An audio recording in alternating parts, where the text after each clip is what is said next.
Good morning, or good afternoon, or good evening, wherever you are.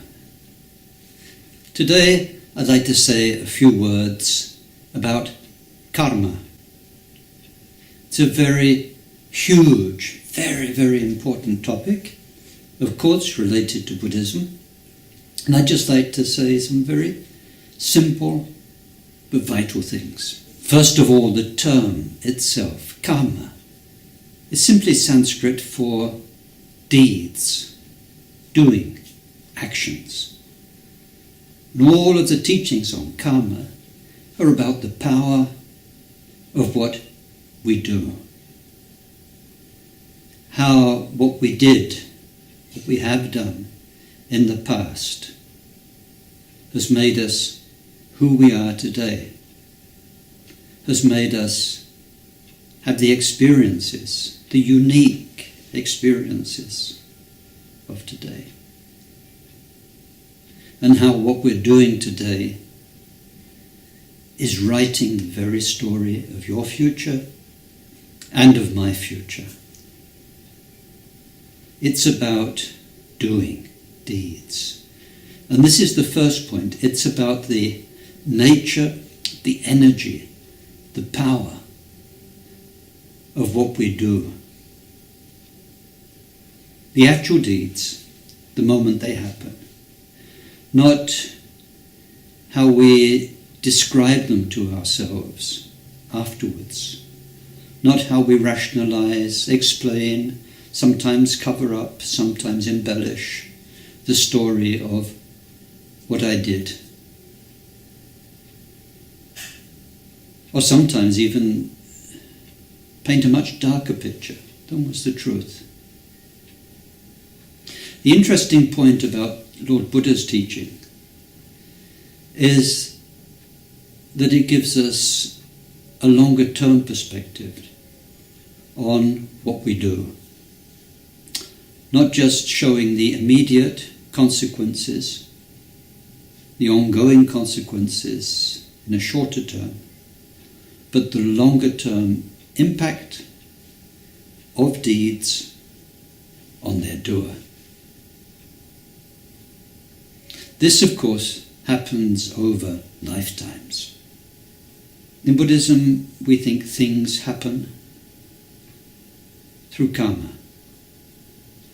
Health, sickness, being rich, being poor, being loved, being hated, and so on. And the irony of it is that we are not the same person who created that karma. We're the continuing story, but so much happened in between. Death, whatever happens between lives, conception, being in the womb, birth, growing up, that we are a very different person now, but we are the ongoing story. And in a way you can understand this, because you're not the same person you were 30 years ago, are you? So with karma, we see over lifetimes how who we are now was caused by who we were then, and what we're doing now is making us who we'll be in the years to come and in the lifetimes to come. It's about what we do. What we do in three areas: with our body, with our speech, and with our mind. With our body is the way we treat our own body, respect it or disrespect it, feed it, look after it, and so on. The way we treat and respect or disrespect other people's bodies and the body of this universe, the environment. Physical karma. There's verbal karma, how we use this amazing gift of speech, the power to express ourselves, to communicate with each other. It's very important, very powerful karma, that one. Verbal karma. And then mental karma, how we use the mind, how we think, how we feel, how we react, and so on. The play of these, moment after moment, is creating the future. one important point about karma is that it is karma, cause and effect. Seen simply, we do things now, and there are longer-term repercussions, beside the obvious immediate repercussions, that come back to us, like a boomerang, in the next life or the lives afterwards. It looks very much as though what we do now is one thing, and then ages later, well, something happens. You meet somebody, you lose your money, a whole load of money comes in, you suddenly get sick, or you're always healthy despite everything.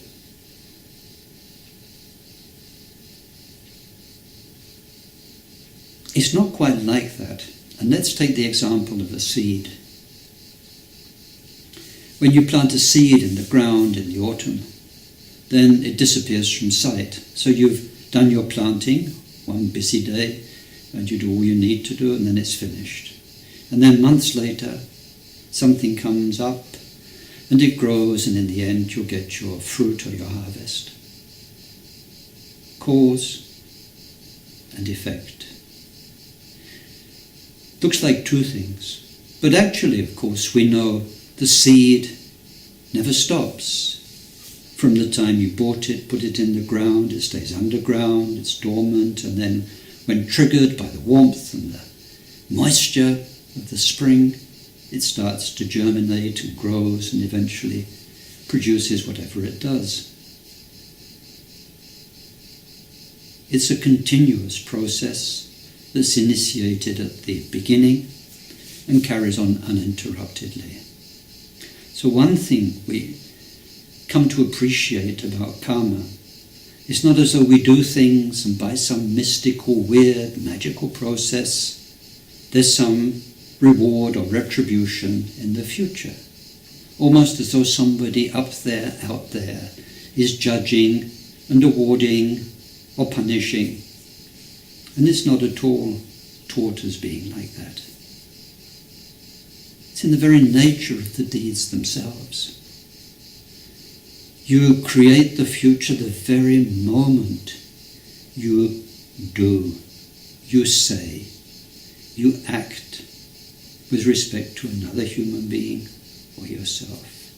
That already launches an ongoing reality, a continuum, that one day, when triggered by the circumstances, which are very much like the warmth of spring and the spring rains, when you meet the triggers, then there's the more obvious flourishing of the result. But even in the meantime, we carry that karma in us. Somehow it's part of the invisible imprint, like our DNA, that makes us who we are. It gives that complex mystery of our relative being.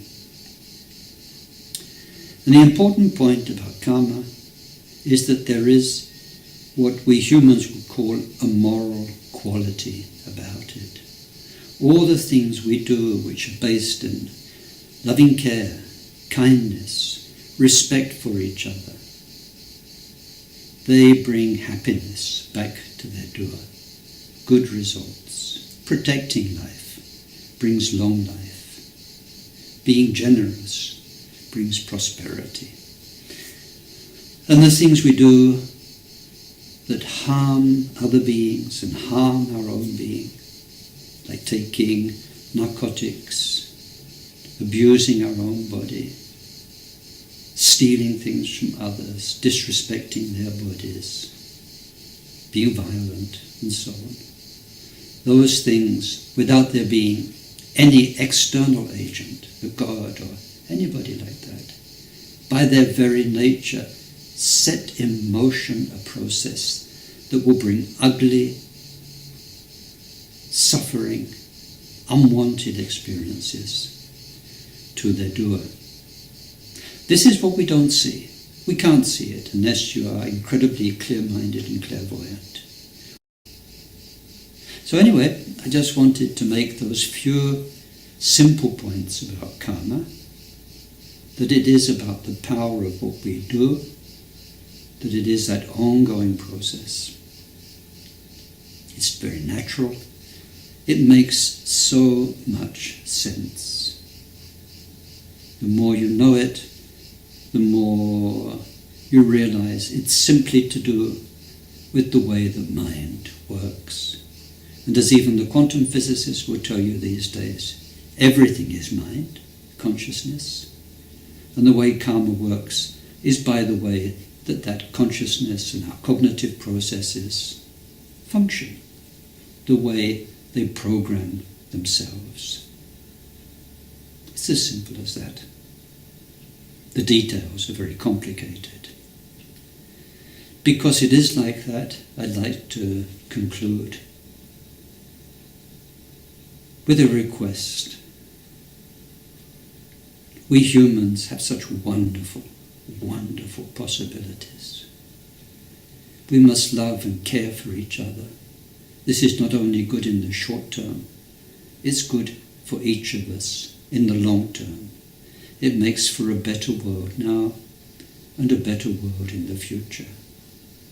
We need to do this with a spirit of generosity, of giving, of ethics, of forbearance, of forgiveness.